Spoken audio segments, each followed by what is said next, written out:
It seemed like in the first half, Chaz was a lot more active defensively. How much do you agree with that, and do you feel like that opened things up for him on the offensive side? I do think it helps when he's locked in defensively because I think it takes pressure off thinking that you got to make shots. And I think anytime you can get lost in the game defensively, and it helps. And I thought he really did a better job tonight of trying to set up cuts early. Obviously, getting out in transition helps all of us. Any team would say that. And but I do think the fact that he was locked in defensively helps him on the offensive end.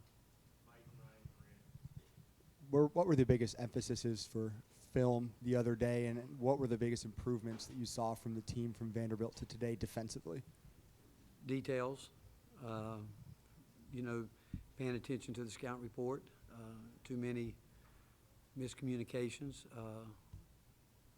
last game, and just details really, and then offensively, details again. We didn't rebound, we didn't run like we need to. A lot of things we did, but again, I don't want to take away from any team that beats us. They beat us, and tonight coming in, just so much respect for Coach Jans, and I've always had admiration for the way he goes about things, and his teams are so hard to beat because they're not going to beat themselves. I'm sure they'll look at it and see they had some shots that they expect to make, just like anybody. When you're shooting it well, it's like we did in the first half. It obviously takes care of a lot of things, but I thought that Felix was really good tonight. I thought he's put together a good stretch here where he's doing a lot of what we need him to do, and I thought our screening was better. Movement was better. I thought Zakai had a really good floor game overall. I thought Jamal was terrific. I mean, he's worked hard. I think he's focused hard more with his shot, trying to get it consistently, and I thought when he drove the ball, he was under control, all that. Jordan, obviously, when we started second half, turnovers led them back in the game, and too many of them were unforced mentally, where we did things that we talked about not doing. And but when we did that, Jordan's buckets were big, and I thought their movement underneath the basket to get some separation was big, all of it. So it's but physically, we knew we had to try to match them as much. They've just manhandled us the last two times we've played them.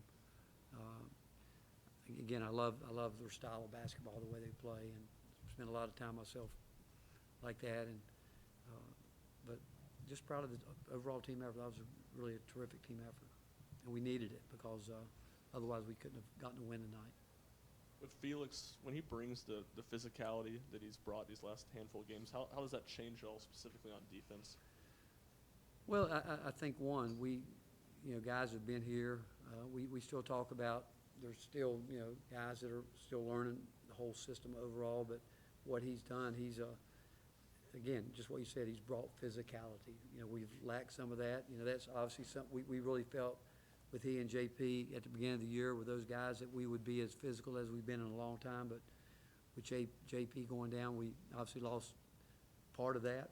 But still impressed with what Cade can do. I mean, Cade's stronger than you think.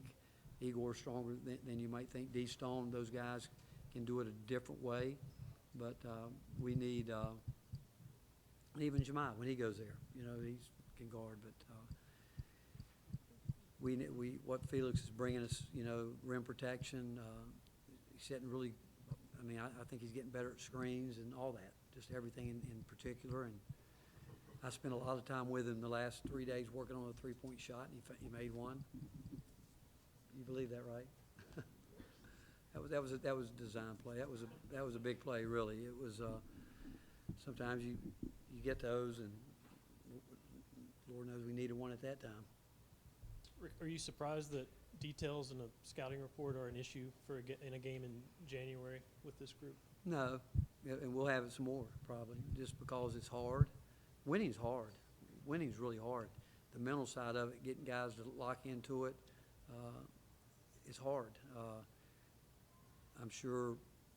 I mean, you see some things at the highest level where breakdowns that you wouldn't think would happen, maybe in the NFL that still happen, and it's hard because what you're trying to do, sometimes the other team is maybe pop something on you, and if you're not ready for it, and you can only give them so much, but then there's times where when a team, the flow of the, the way the flow changed. I mean, think about, we scored, didn't get back, let them, just where you try to build momentum. Those are the plays that can happen, and you wonder why they do happen, because that has nothing to do with scout report. It has to do with playing basketball. You don't celebrate a shot and let somebody run by you.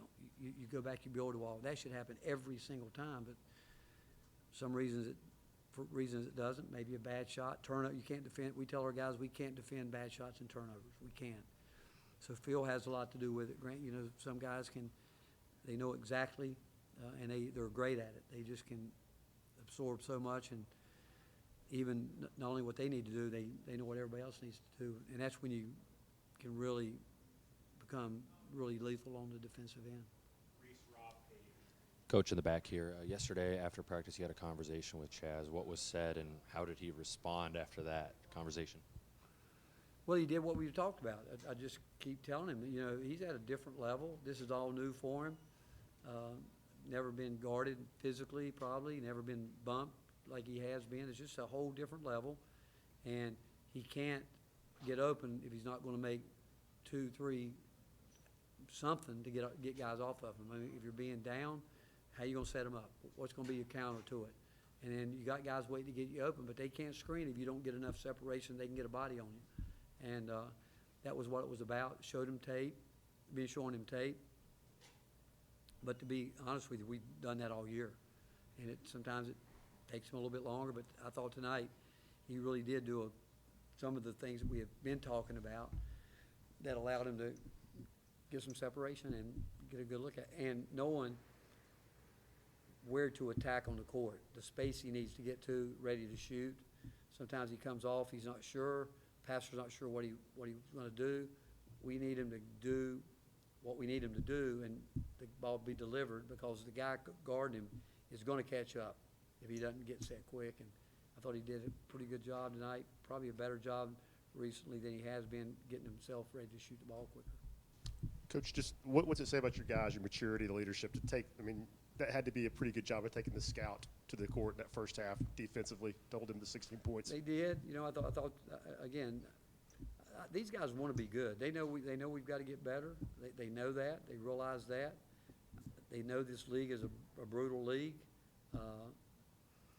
and they know that. But it's hard. Like I said, winning's hard. And you can play hard some games, and it's not enough because a few mistakes here or there. It could be leaving your feet. It could be fouling three-point shooters. You shouldn't foul three-point shooters. You shouldn't. I wish I could do the NBA rule. I think in the NBA, if you foul a three-point shooter, you got to buy everybody's dinner at a high-end restaurant. We maybe should implement that now. But the fact is, do you know how much we talked about not fouling a three-point shooter after the games all year? And I bet you we're leading the nation in it. I don't know if they keep that stat, and then we come out and do it again tonight. Can't do it. Can't do it.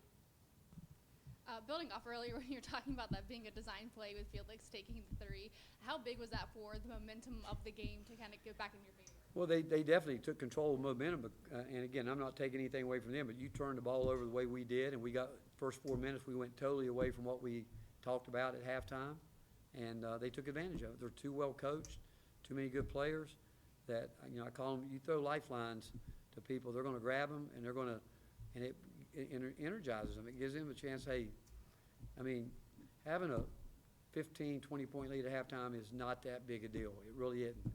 And it's hard to coach with a lead. It's hard to catch up with the lead, when you're behind. But the fact is, you're dealing with guys. I thought Grant's question was a good question because guys forget scouting reports. You wouldn't think they would, but it's a natural human tendency when you get up 15, 18, they think, some guys think the game's over. It's never over. I don't think it's over. I don't know how other people feel. It's funny. I sit at home and watch games sometimes, and I'm like, this game's over, And most of the time it could be, but I've been on games before where I've seen teams come back down 30 and win games. So I don't ever think they're over. And from our end, but it was a big play. Like I said, it was It was a lucky play, obviously, because he hadn't taken one all year. If he were smart, he wouldn't take another one. He'll leave here as the all-time leading three-point shooting percentage-wise. He would be the Tennessee's version of Danny White at Notre Dame. You know, Danny's the all-time leading field goal percentage shooter, so they can have that in common. You know. Rick, you talked about that sequence where, you know, State could have got it within 4, but that 3 spins off, and then Felix hits a 3. And are moments like that in coaching? Obviously, it went your way tonight. Sometimes it goes the other way. How hard is it as a coach to sort of accept things that you can't really control like that? Well, it's hard. It's hard. You like to be able to stop the game and do what I do in practice. You guys see me in practice. I can't do that. And ask, you know, I mean, I don't understand it. There's so many things that go through young guys' heads. I can't tell you why, but I watch NBA games and I'm like, why would they do that? Or why would he do that? You know, it takes all of us to be on the same page, understanding the flow. Like, I thought we took a couple threes tonight. Again, we want our guys to shoot the ball when they're open. But I think some guys think when we talk about being aggressive and being in an attack mode, I think some guys think that means shooting the ball. And that could be the furthest thing from it. It could be being aggressive, setting the screen, driving the ball, just taking shots to take shots, not being aggressive. That's not, you know, that's not what it's about. But too many players think that, okay, if he wants me to be aggressive, that means he wants me to shoot it.